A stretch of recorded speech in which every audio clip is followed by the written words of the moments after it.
Good afternoon. My name is Christopher Fenton, and I'm a Senior Vice President with Colliers Mortgage.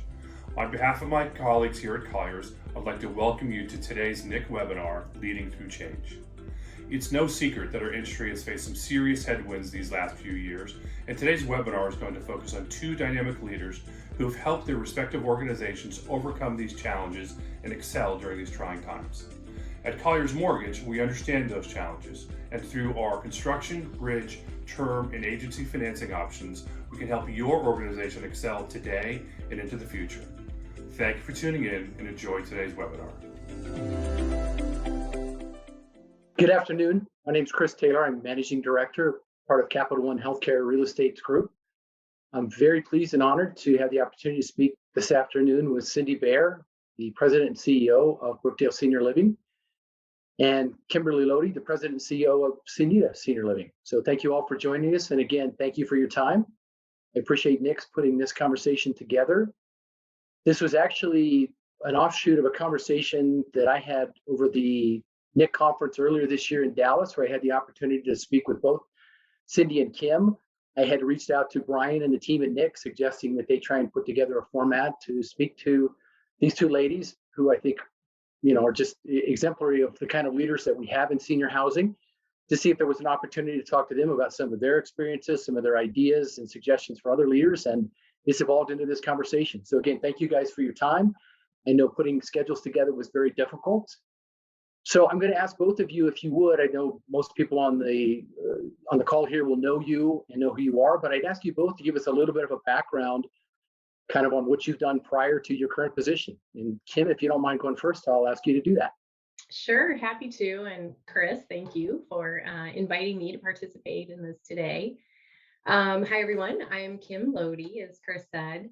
My background has been nearly entirely in healthcare. So I started out with an undergrad degree in political science and business management. That was, of course, not healthcare related whatsoever. And then went on to get my graduate degree with a concentration in finance.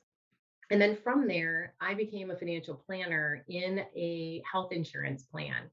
And I have to say that was probably the best learning ground for me, because I really learned the ins and outs of every single aspect of the U.S. healthcare system, from the provider networks and what was important to them, to the consumers and what they needed for their healthcare needs, as well as just the financial components of that, including reimbursement and how reimbursement works, the complex world of reimbursement here in the United States.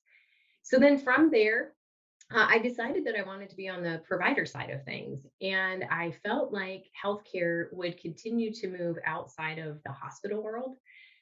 So my career has been in the provision of health and wellness, either services or medical devices, really outside of the institution and primarily in the home. So including medical devices, home health nursing and therapy, home infusion therapy, home hospice, and of course now senior living, which encompasses not only the services that we provide, but also the home itself. And so, most of my roles have been operating positions in those various segments of healthcare, and just delighted to be here and share some of my experiences with all of you. Thanks so much, Kim. Cindy, can I ask you the same thing? Just a kind of a brief background? Absolutely. Chris, thanks for having me. And it's wonderful that Nick puts together panels like this. So it's such a pleasure to be here.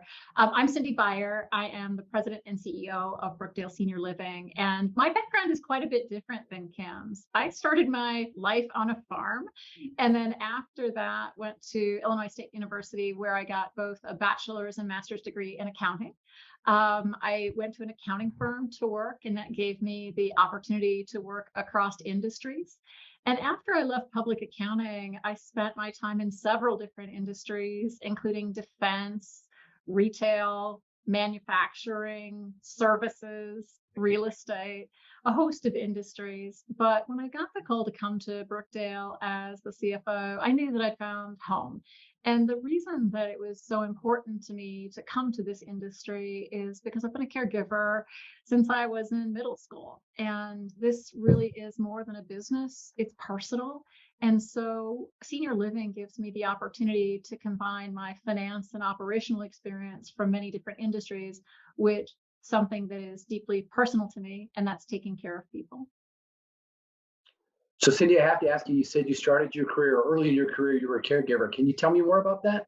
Yeah, so it was actually in 7th grade when my mom had a pretty serious car accident. We were pretty poor at the time, and so we couldn't afford sort of help. And so my mom was bedridden, and so I did everything from meals to bedpans to medication, learned it all pretty early in life. And then after my mom recovered, thankfully, my grandfather lost his sight. And so as I went to college, I stayed with my grandparents to be a caregiver for my grandfather.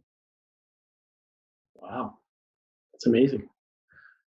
So Kim, I appreciate you sharing your background, and it does always have a healthcare emphasis. So what have you found different about leading at a senior living company where you're providing not only the care, but to your point, the housing and that aspect of it? What's that been like? Yeah, what I love about this particular space, the senior living sector, is it's really this intriguing intersection of housing, healthcare, and hospitality.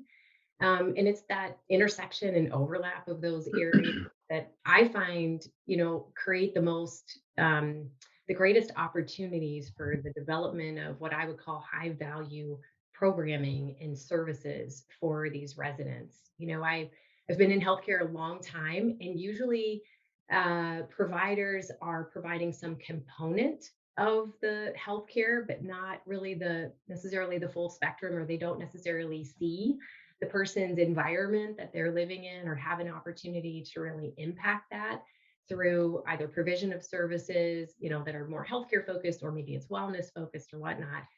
And for me, I believe that the senior living industry and operators here have an amazing opportunity to impact people's lives in ways that no other sector of healthcare actually can. And when you think about the social shift over at least the last decade, and probably a little bit longer, where many families have been, unable to regularly care for their aging parents or loved ones, you think about our industry, and it's really clear that we have this tremendous opportunity to contribute to the health and well-being, not only of the residents themselves. I mean, that's a given. That's what we do every single day, day in and day out, but also to care for, in a certain fashion, for the extended family, because we're helping them solve the challenges and the struggles of them trying to care for their aging loved ones on their own. And it's all of those things wrapped together that I love about this industry, and I think makes it so special. Thank you. And Cindy, I should know this, but how long have you been in your role as CEO? February of 2018, so over 4 years. And then you were CFO prior to that? Yes. For how long? 2 years. So you look back, 6 years plus or minus, not being in senior living and care prior to that. What's different than what you thought it would be? Harder, easier, whatever? I know that's a very broad question. I'm sorry, but Well, I would say, Chris, that senior living is the hardest job I've ever had in my career, whether that was being the CFO of Brookdale or being the CEO of Brookdale. And I think that the reason that it is challenging is we're a 24/7 business. As Kim indicated, we're the intersection of hospitality, healthcare, and real estate. And so I think it's a complicated business, but it's also a business that has more meaning than any other business I can imagine. I mean, we are helping people at one of the most vulnerable times in their lives. We help them solve the challenges of aging. We become extended family for our residents and their loved ones. And we really do that in a way that is so inspirational and so motivational, and it has so much complexity. I think that is something that I expected, but I also think that one of the things that you realize when you take care of as many residents as we do at Brookdale, that there's always something that demands attention, and it's it's hard to make sure that you're focusing on what matters most, and yet that is critically important because you need to move the business forward. You need to make sure that you're delighting your residents. You need to make sure that you're attracting and engaging associates. And so it's really about either spinning a lot of plates all at once or keeping a lot of balls in the air in a way that's much different than other industries. Thank you. So I got a little off track talking more about the industry than I really wanted to or intended. So let me try and bring it back to leadership. So Kim, as you go through your progression of roles as a leader, what was the first one? What was the first leadership role, whatever that might have been, and kind of the progression up to where you are today? Sure. Wow. Well, I'd say when I was a financial planner at a health plan, which was very early in my career, actually, but I had the good fortune to be one of, I think I was the second person in the department of a very, very large health plan that had just split out from another organization. So we were kind of like this large, very entrepreneurial organization. And I had the opportunity at a really young age to work on some amazingly complex things that I would have expected someone else, with a maybe with more tenure in their career to be working on things like setting the reimbursement pools for aids and transplants, working with some of the premier medical centers across the United States on just their reimbursement and their rates and so on. So just a number of things that really formed the basis of what I would call my leadership journey. Because when you have to be very humble when you are all of a sudden you've got this great opportunity to make a tremendous impact on things that you don't necessarily have a lot of the detail on just yet. You've got to learn fast. And you've got to ask a lot of questions. You've got to spend time with people who can really help you. And they have to want to help you. So it was a very interesting start to my career. From there, I went on to be a national account sales manager. So then I was leading a lot of relationships for a different organization. And that meant really understanding the importance, the things that were most important to that customer base, and making sure that my organization was able to deliver on those. And I progressed from that role on to be a vice president, running a coordinated care organization that really coordinated home health, hospice, and durable medical equipment on behalf of patients. We had a lot of clinical services behind that. And then went on to be a chief strategy officer and a chief marketing officer, a COO, and then the president of the US division of a global medical device company, and then the CEO of Sonida Senior Living. And I think that the thread that goes through all of those leadership roles, because they're very diverse and very different, and I think what has served me well over the years and what I would encourage, other people to do is truly to embrace those opportunities, to do it with humility and yet leadership, right? You've got to be confident, you've got to be able to lead your team, but you also need to be a person, be human, be vulnerable, and ask questions where you don't have the answers. You don't have to be the smartest person in the room all the time. And I think that's something that I see people who go into new leadership roles. I feel like that's a mistake they make sometimes. They feel like they have to have all of the answers. And really the strength comes from making sure you accumulate all of the answers, but you don't necessarily have to have them all yourself. And I think from that also, then you develop the respect of the team and collaboration and all of the great things that go along with, with leadership and with that mantle of leadership. Great, thank you. Cindy, can I ask you the same question, kind of your leadership progression over your career? Yeah, and I would say that after I completed my master's, I started an accounting firm. And I sold that a couple of years later after having built it, worked my way through a large public accounting firm. And you get a lot of leadership experience very early in a public accounting firm. Then worked in finance in several different industries, sort of growing my experience. And I probably switched between finance and operations in a few different industries. One of the benefits of having a career in finance is you really get involved in every aspect of the business. And so you learn it very quickly, you build relationships, and then if you're doing your job really well, you get the opportunity to do operations jobs as well. So for me, it was always that finance track first within an industry, and then often ended up in an operating role. And I think that Kim gave some really good advice, but I think for me, the things that I learned most about leadership were solve complicated problems, be willing to work sort of harder than anyone else, but work smart. And that's really about prioritizing your time, prioritizing your focus, building followership. Those are skills I think that are transferable regardless of the industry or the role. Great. Well, I don't want to overstate this, but I know that you guys, both within the organizations that you currently lead, have had some challenges that you have worked through or are working through. And we agreed prior to this call, we were going to try and stay out of the topic of COVID, which is part of every conversation and probably beat to death at this point. But as you look at your organizations today, what do you see as the current or recent, again, COVID aside, changes or transitions that you're having to lead the organizations through right now? Cindy, I'll ask you to go first.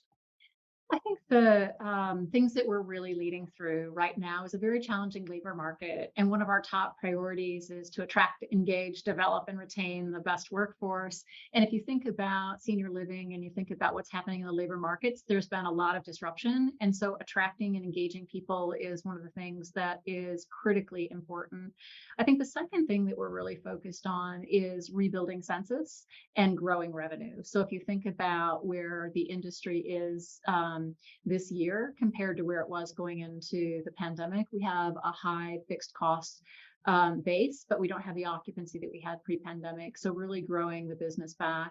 And I think that the way that you do that is by delighting your residents and by providing them the services that they want. We learned a lot during the pandemic, and that was about telehealth and the value of providing healthcare in the home. So there's been some changes as it relates to that. I think resident engagement has become significantly more personal. And that is something that requires us to step up our game. And then also leveraging technology to improve the productivities of our companies. Those are just some things that we're working through at Brookdale. Great. Kim, same question, please. I think the answer is going to be fairly similar. My view is that change is constant, and that might sound like a platitude, but it's true. Organizations today really need to be nimble. We need to adapt to various internal and external variables. When I joined the company in 2019 and stepped into the CEO role, the number one priority that we had as an organization was to effect a tremendous transformation of the company.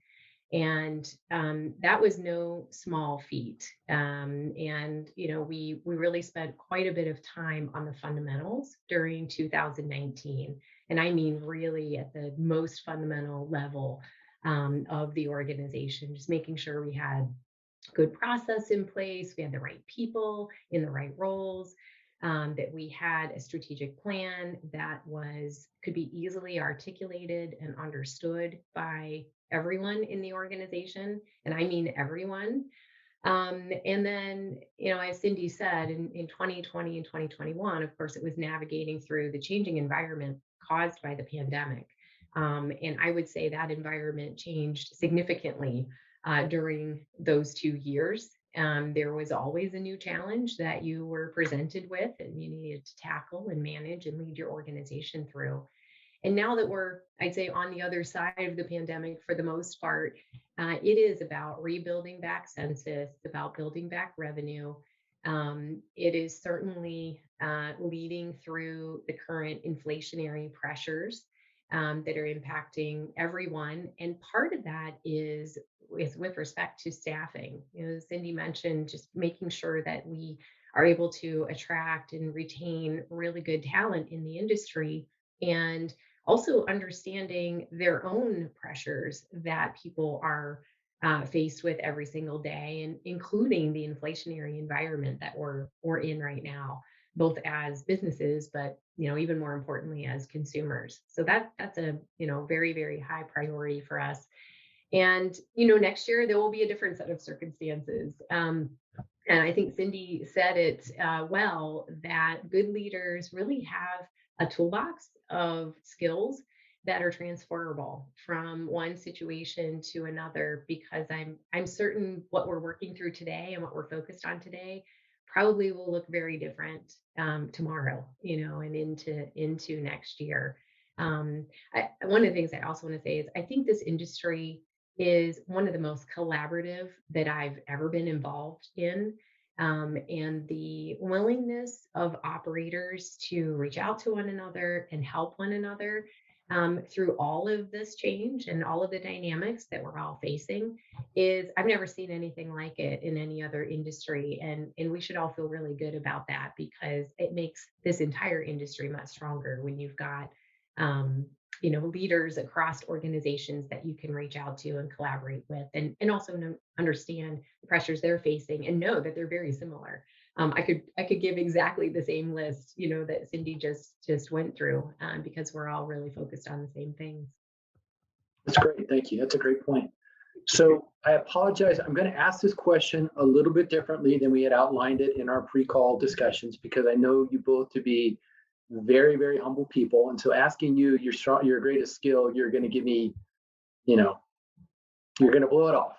So I'm going to ask it this way.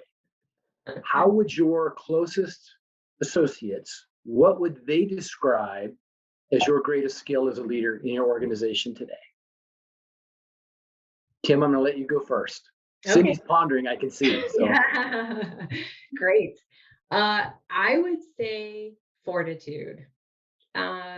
We have been through a lot as an organization. I'm extremely proud of the company and the team and all that we have managed over the last several years that I've been in this chair. But I would definitely say fortitude. It's interesting that that word comes up a lot. It has come up a lot over the last several years. And I really take that to heart, because when you are a leader, and you are navigating through a lot of change, and I think it's exponential depending on the size of your organization. And most leaders are navigating through some kind of change at any given point in time. You really have to be strong, right? You have to be the rock.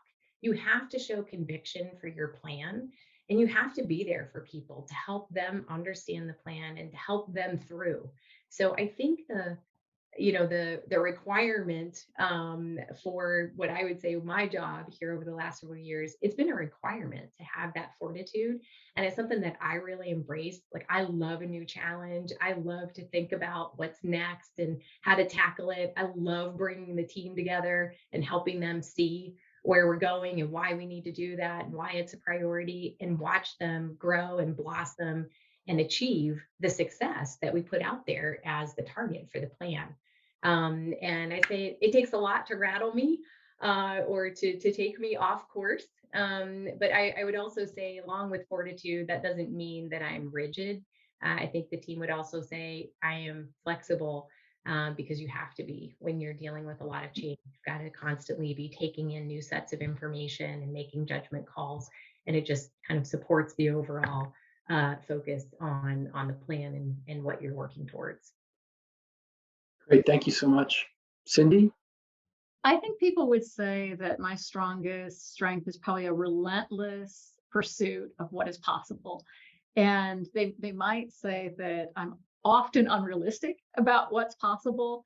And what I would say is throughout the pandemic, I think that we demonstrated that things that on the surface look to be impossible were in fact possible. And I think that we got there because we had a group of dedicated people who would work together seamlessly.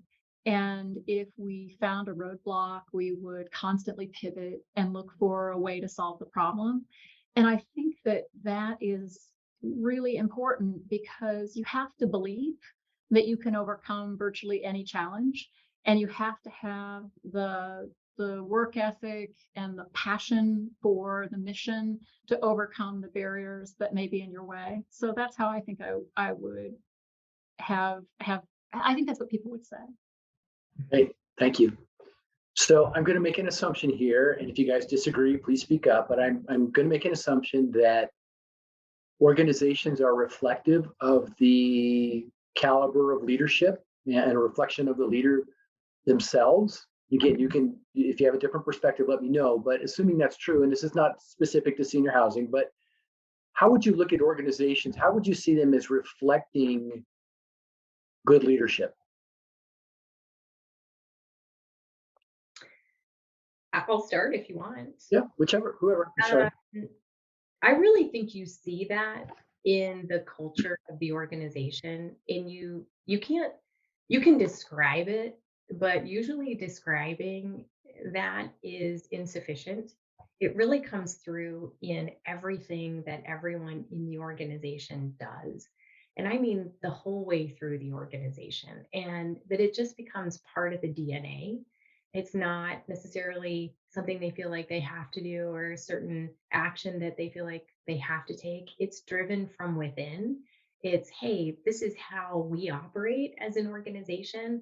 And I know how to do that, how to make decisions, how to do the right thing here, how to engage with people, how to have the right kinds of conversations. And I don't have to think about it. I think if you have an organization where that is how people operate on a daily basis without really thinking about it, then it is in the DNA and it will shine through in every single interaction that anyone in that organization has. What I was going to say, Chris, is that I think that cultures of an organization are created over many, many years.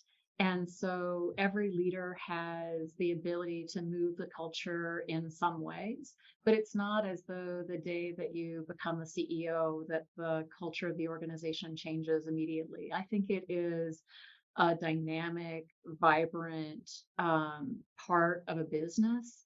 And I think that one of the things that you see is that in organizations with strong cultures, if someone comes in and they're not a cultural fit, I think the organization lets them know very quickly, and either they are exited or they choose to exit. But I think over a period of years, you'll find that the organization morphs and develops to take on more of the characteristics that the leader would like to see.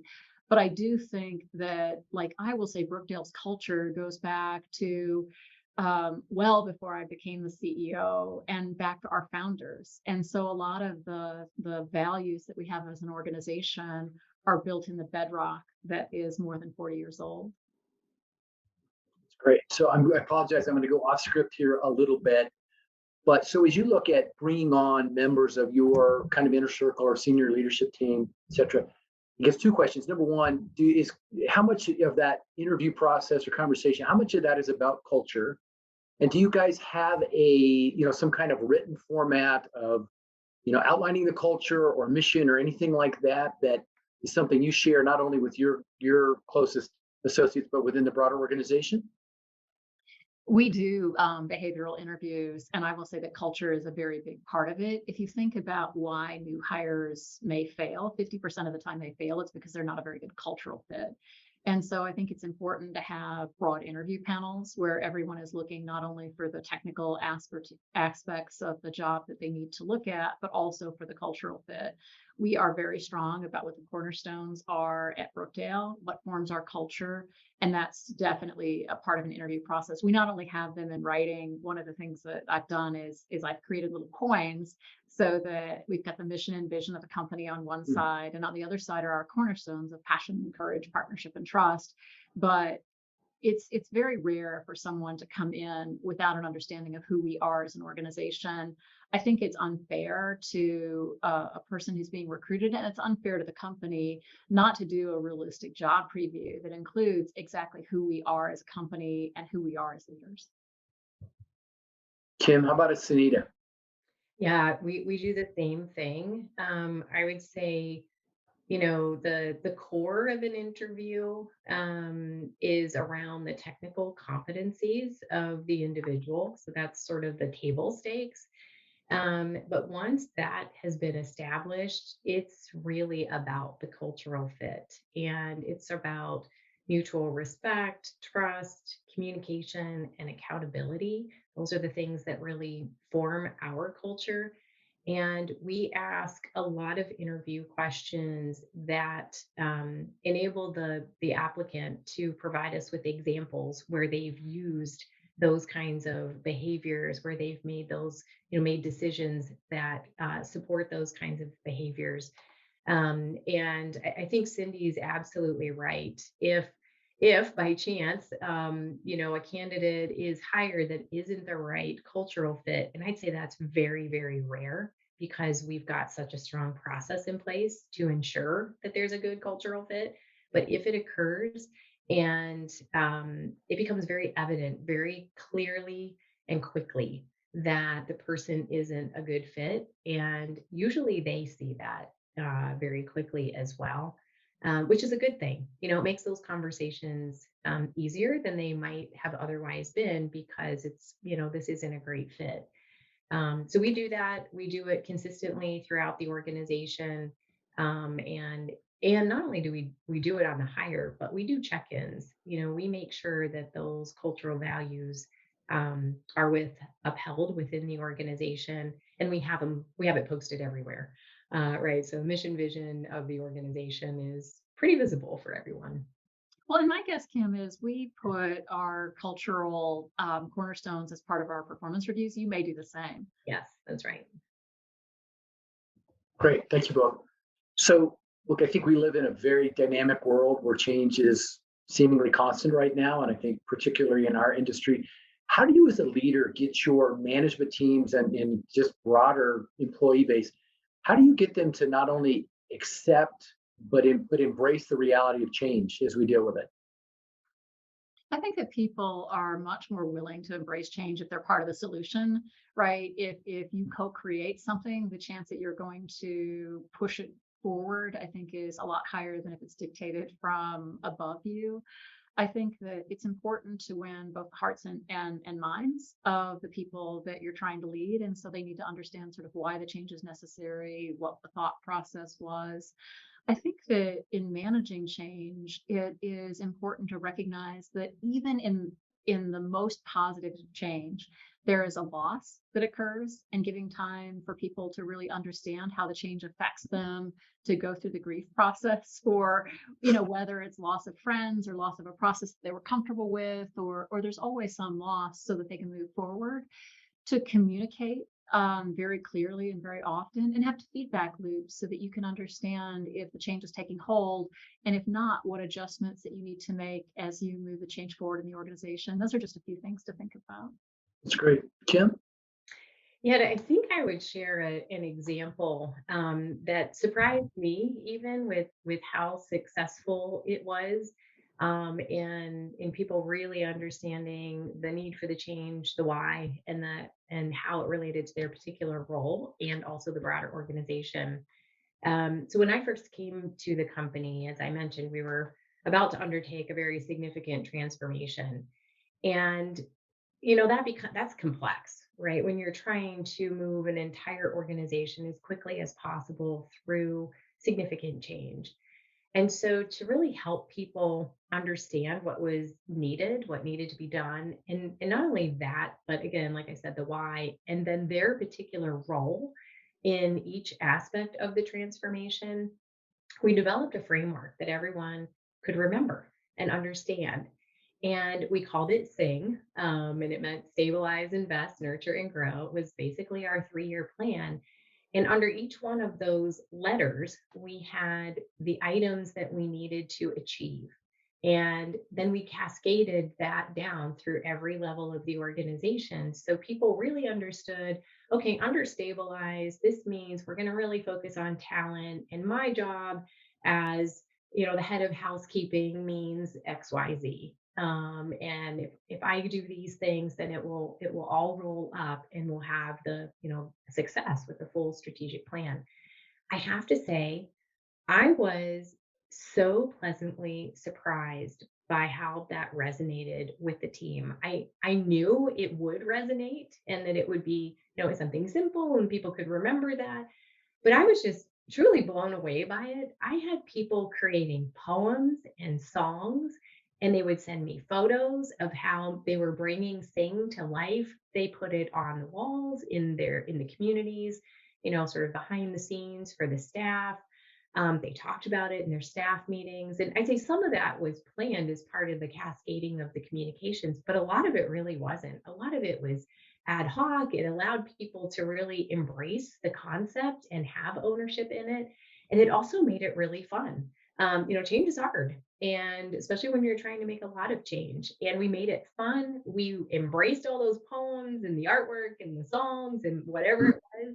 We highlighted them, we shared them with other people, and it allowed people to take the strategy and the framework very seriously, but yet not take themselves so seriously, have fun with it, and be able to talk about it and communicate about it in a way that felt good to them, that was really comfortable for them, and let them be part of that process.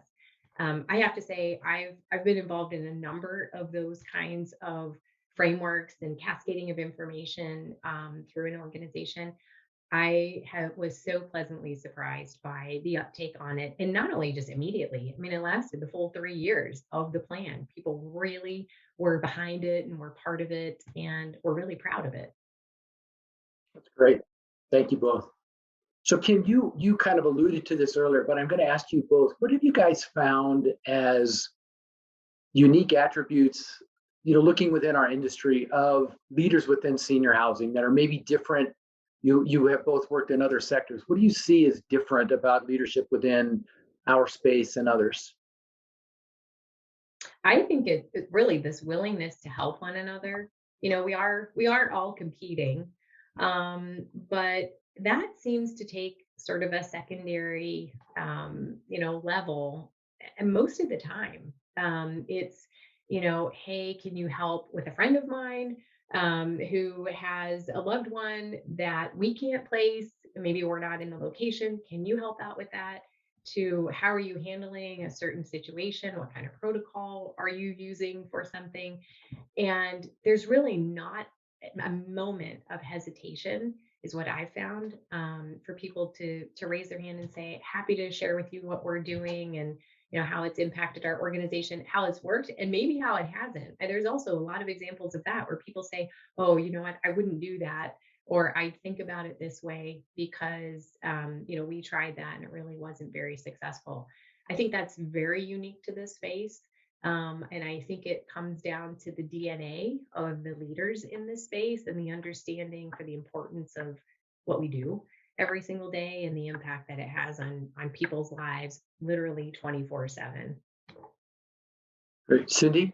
I think what's really unique about this industry is people really do bring their whole selves to work. And I don't think there are many industries where people put as much of their heart into the business as they do in senior living.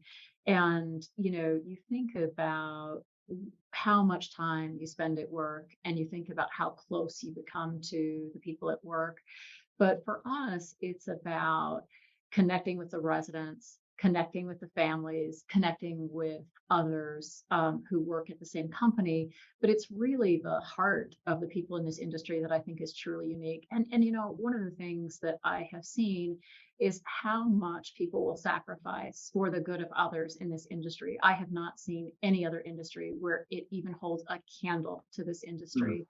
And I think that's what makes it really special. I think people know that we have a tremendous responsibility to our residents and our families, but I also think they get a tremendous reward by building relationships with the residents and the families. We serve some of the most amazing people in the world, and we get to learn from their wisdom that they've collected over their entire lives. How lucky are we? That's great. Thank you. So you guys are both very, very accomplished people professionally and all that. How do you continue to grow as a leader? And maybe as a person, if you want to go there, you don't have to. but I think that I'm really proud that Brookdale is a learning organization. And so, I think that it's important to continue to challenge yourself, to continue to build relationships, to look at adjacencies.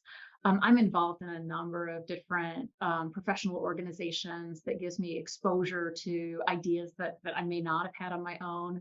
I'm an avid reader. I'm very inquisitive and am always trying to learn. So I think the day that you stop learning is the day that you stop adding value. And I think that, building a personal board of directors who have a variety of different skills that you can just talk and learn from is critically important. But I'm really proud of the fact that just as an organization, our entire company is a learning organization. So I learned so much from the people who work at Brookdale, as well as the people outside the company. Kim? I would echo those comments. I read constantly. I mean, I read every single day, and I read all different kinds of things that might seem related to the space or might seem completely unrelated to the space. And I love that. I'm always looking for the lesson in whatever it is that I'm reading. I watch other people and I learn from their behavior what appears to resonate and where they may lose their team or their audience or whatnot. So I like to observe other people and really learn from that. I also have a personal board of directors, people that I trust implicitly to give me feedback and advice, not to sugarcoat things, not to tell me what I want to hear, but to truly provide thoughtful guidance and support on particular issues. And I ask for feedback all the time from people across all areas of both my professional and personal life.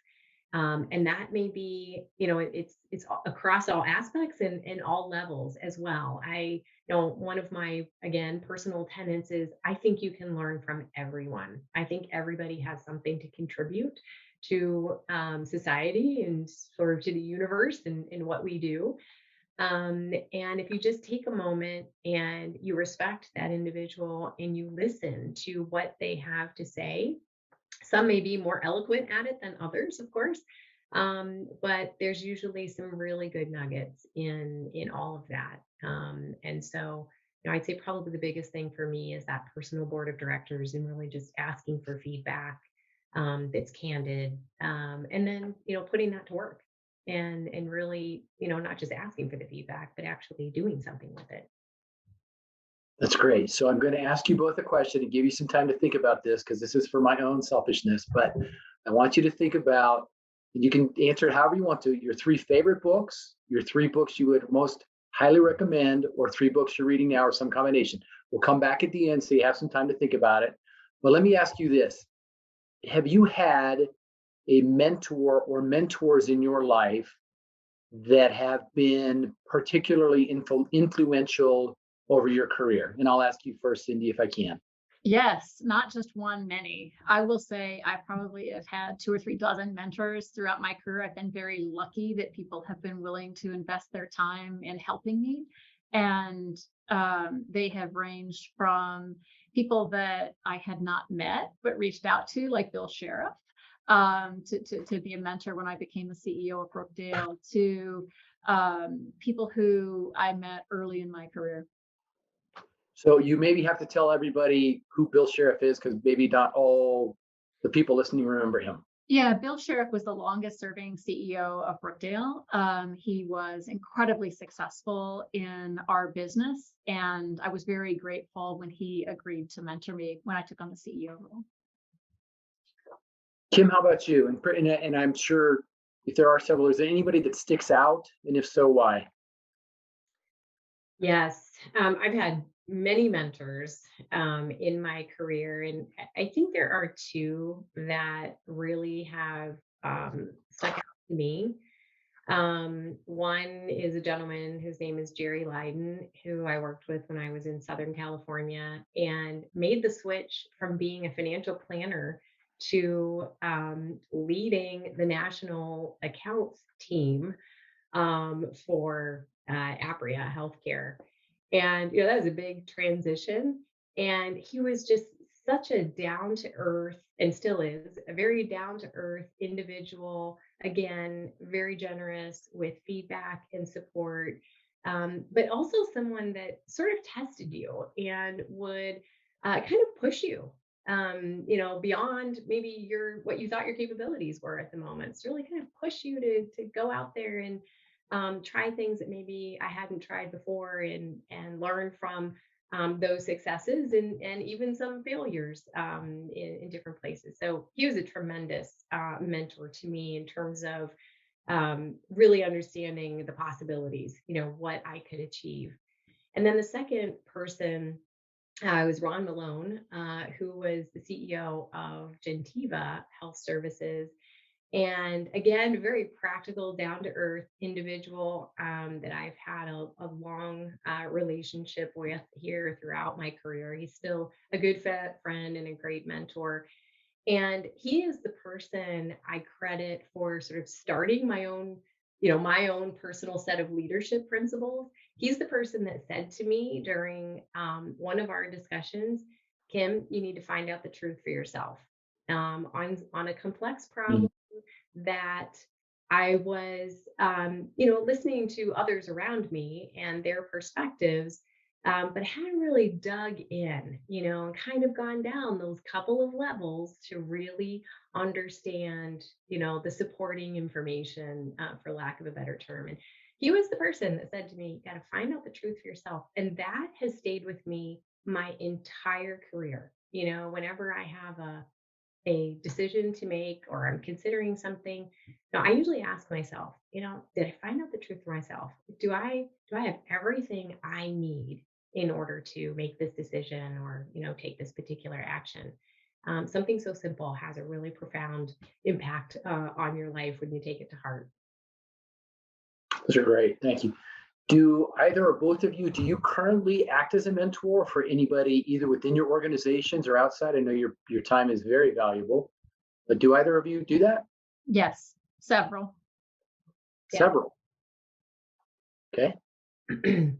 Yes, I do as well. Not in my current company, but in my last company, we also carried it on into this company. I started a program that was an executive intern program, and the requirement was that the individual needed to be a junior or senior in college, and they needed to be able to commit to a year with me. But it could be super flexible because, of course, they had college to attend and work to be done. And they were sort of my right hand in everything. So it was a front seat at being in the inner circle of the senior leadership team. Um, the individuals that I have mentored through that program have all gone on to be wildly successful. And, I do that because I hope that someone does that, for others, for my kids and for, young people today. It's a tough start, right? It's really hard to kind of figure out what you want to do and make that first step and get that first break and, be part of an organization where you feel like you're making a difference and having an impact. And so I started that program specifically for that reason. And I couldn't be happier about the success of the program and of the people that have come through it, because it's a huge commitment on their part and on my part. But it has really been paid off, for me in terms of just my own love for doing that and seeing people grow, but also for them in, getting a head start on a successful career. No, that's amazing. You both do that because I do know how precious your time is at this point in your career. So you should be very proud and applauded for that. So I'm going to ask this next question two ways, and it may be the same answer. But if you're talking to a young leader who is maybe in their first leadership role or right on the precipice of that, what advice would you have for them?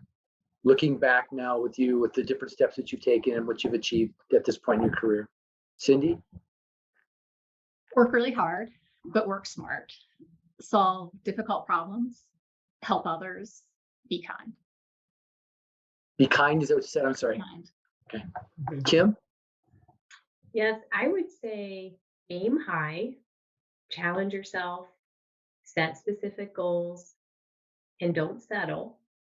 Um, Create a common purpose for yourself and those around you.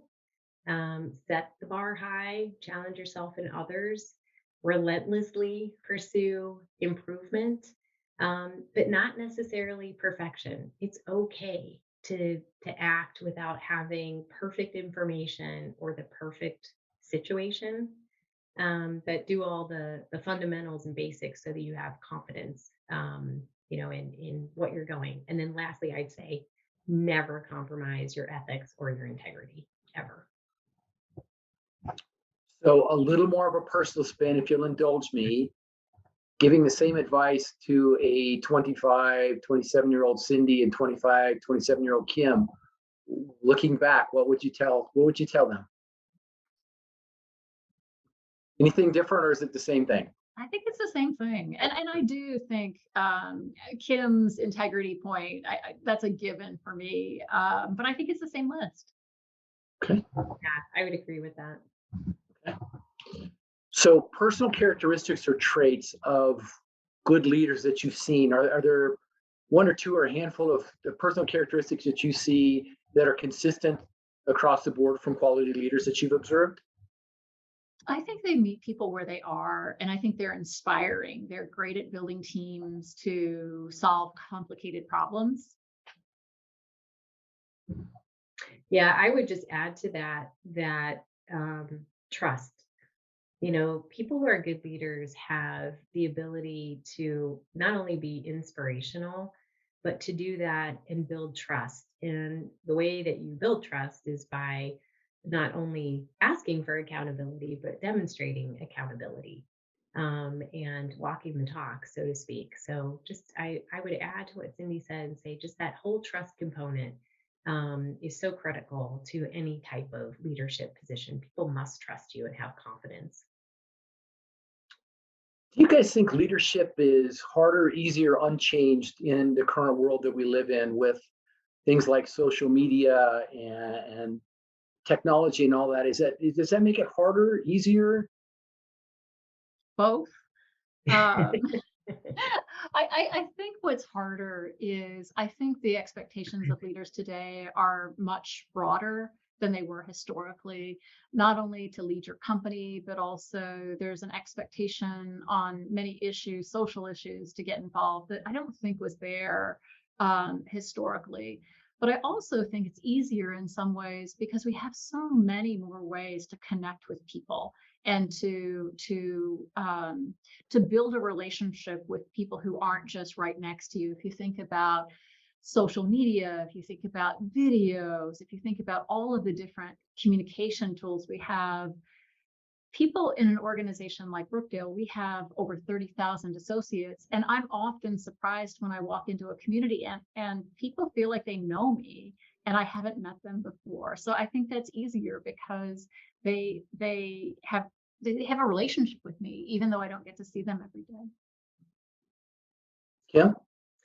Yeah, I would say it is a lot easier these days to communicate and stay in front of your constituents and build those relationships through the use of technology, and not only social media, but also, we all learned how to utilize Teams and so on, which actually at Sonida we were using well before the pandemic. That is how we executed on a lot of the cascading of information across the company, even before the pandemic. So I think that has made it much easier to develop and sustain those relationships and really show people the human side of the leader, because they see you more frequently. They see you in your environment.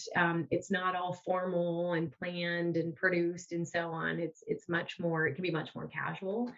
So I think that's easier. I do think it's harder in that there are so many priorities that society has. And if you had 10 people, when you asked each person what the highest priority is, either in the company or in their personal life, you would probably hear 10 different answers, even if you're asking, what's the most important priority as it relates to their particular role.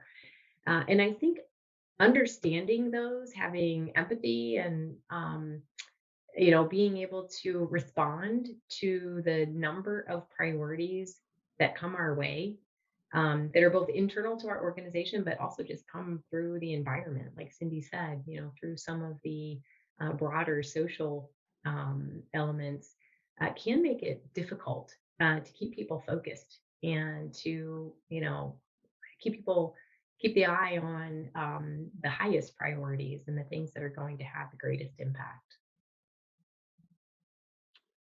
Thank you both. I think we're bumping up on time here on the hour, which seemed to go very fast for me. I will follow up with you individually on my book questions, since that was self-indulgent on my part. But I want to thank you both so much. You are two amazing people, and I feel so fortunate to have gotten to know you a little bit over the last several months, especially a little more personally. I'm just, you're unbelievably impressive. So thanks again for making time. Thank you, everybody, for joining us, and we will see you all soon.